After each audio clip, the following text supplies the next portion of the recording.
Hey there, superheroes, and welcome back for another video. Today we are going to be reviewing none other than Captain America 4, A Brave New World. So, took me a whole weekend to really get to it. I was contemplating if I even wanted to watch this because, again, the trailers didn't look like something I would be really interested in, but then it was also giving some Winter Soldier vibes.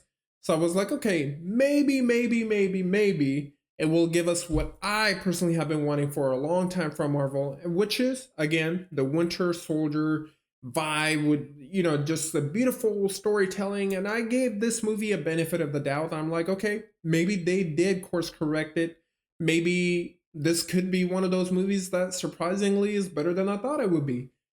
And right off the bat, I'm going to go ahead and let you guys know that it is, depending on what you're going in there to watch, you're going to be either be okay with it or you're going to be disappointed with it. But I will go ahead and say that there's not a single person I've heard that was so enthusiastic coming out of it, like celebrating, oh my God, that was a movie I want to watch again or anything like that, because the movie obviously has a lot of flaws and it is obviously borrowing from a lot of other movies, just not executing as well as them. So right off the bat, I just want to let you guys know that when I went there to watch the movie, all I did was start taking notes on here because there were some moments in there that, it is, in my opinion, for me, it is one of those forgettable Marvel movies. You got a forgettable villain. There's not, the CGI is a mess, but we'll go ahead and get into that a little bit later. Let me go ahead and pull up the notes I have here. Okay. The very first note on here is that some of the acting is actually pretty rough. And now this is besides Harrison Ford, who is fantastic as Ross. And then you also have Anthony Mackie. So Harrison Ford and Anthony Mackie, two standouts in the entire movie. In fact, I think they kept this movie at least being okay from being the disaster that it could have been had it been someone else in their place. Because I do give it up to their acting props, but the rest of the surrounding cast. I know they showed Bucky in some of the previews. I remember recalling him like, so he's going to be in this and he's going to be in Thunderbolts. So spoiler alert, he's only in one scene for this. And so I'm not going to count that as like whether it was good or bad acting because, come on, that's not fair. But everybody else in the supporting cast, I don't remember any of their names because they were not anyone that was worth noting down and was like, oh, I love this person's acting. No, in fact, most of the time I'm just rolling my eyes. I'm like, is this really even a Marvel movie, or is this really a multi-million, hundreds of millions of dollars budget type of movie? And I would say no, it's not. So the bad acting is what got to me really like apparent right in front of me, and that made my moving experience worse than what it could have been. Especially that one lady, forgot her name, but she's supposedly helping Ross and then eventually starts helping Cap. It's just not there for me. Another weird thing, I will always say this, Marvel has a great way of telling their stories, whether it's good or bad, but it's usually accompanied with music that matches the tone, that matches the scene. But this is one of those rare instances where it does not do that. The music choice in here, especially at the beginning when they're going over Ross and everything and his background, it was off. Like, it was off put, it was offbeat. It was just taking me out. I'm like, I can't even hear the audio itself because the music was just throwing me off. So there's that. Stern. I was talking about a villain that's forgettable. That's his name. Stern. Dr. Stern. So apparently just a scientist who was experimenting with the whole mutant thing, and then he's the one that was helping Ross get, his powers eventually. So again, this is going to have minor spoilers, something you should already know in terms of what you've seen from trailers and everything, but not to the point where I'm going to spoil the story for you. So why didn't the guards have guns if Stearns wanted him dead? There are certain scenes in this movie, right, where Sam is breaking into the secret military base where Stern has been hiding, again, from the president, and everyone else has been looking for him, and Sam was able to track him down. So first of all, no IQ on the villain right there. He's just in the middle of a hole, and he's there, and then his guns are going to fight Captain America with electrified batons? Like, why not use guns, right? Like, he literally said he wanted them dead, and that's what they can work with. So, made no sense there. Um, they made it very apparent. They made it very apparent that our new Captain America is not on super serum.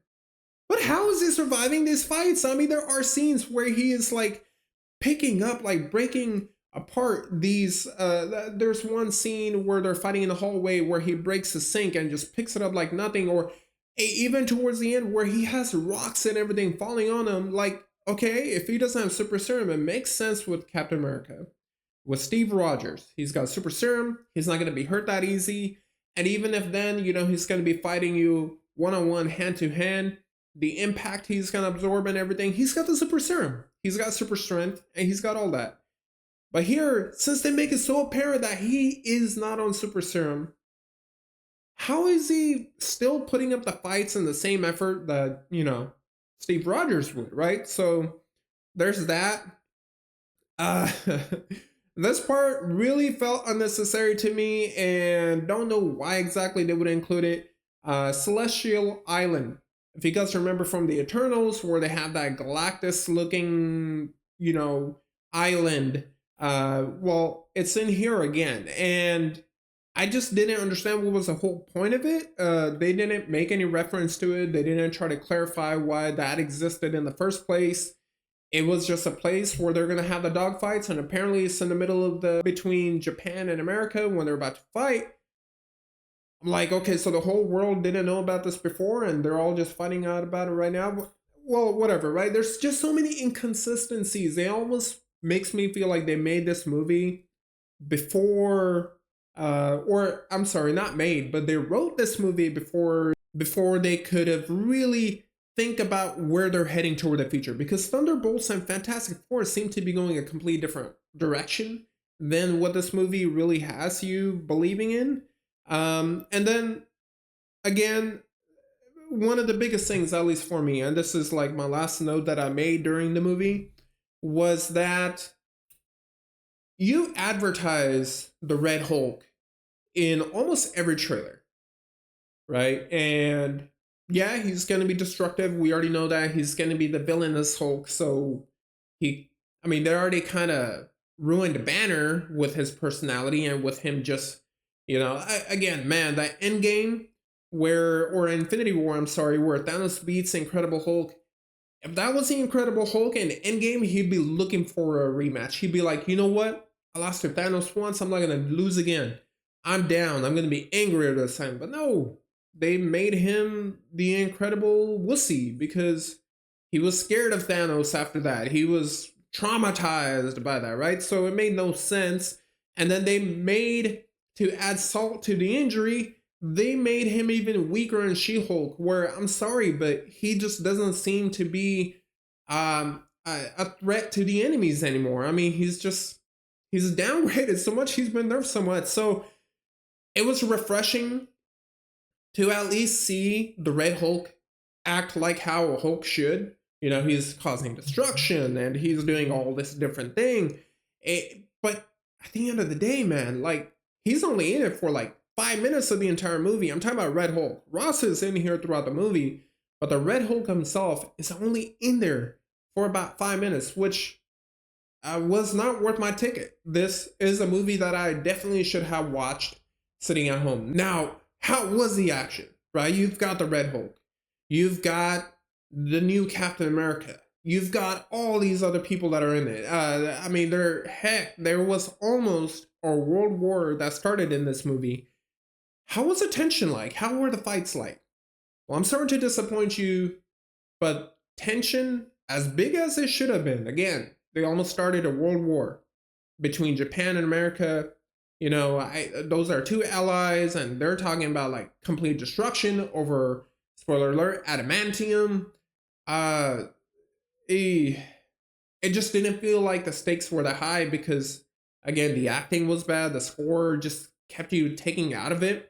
And the fight scenes felt lazy, like, especially between Captain America and the Hulk. Some of the things they did in the choreography just felt lazy. They didn't feel anything you would expect from a lot of these movies.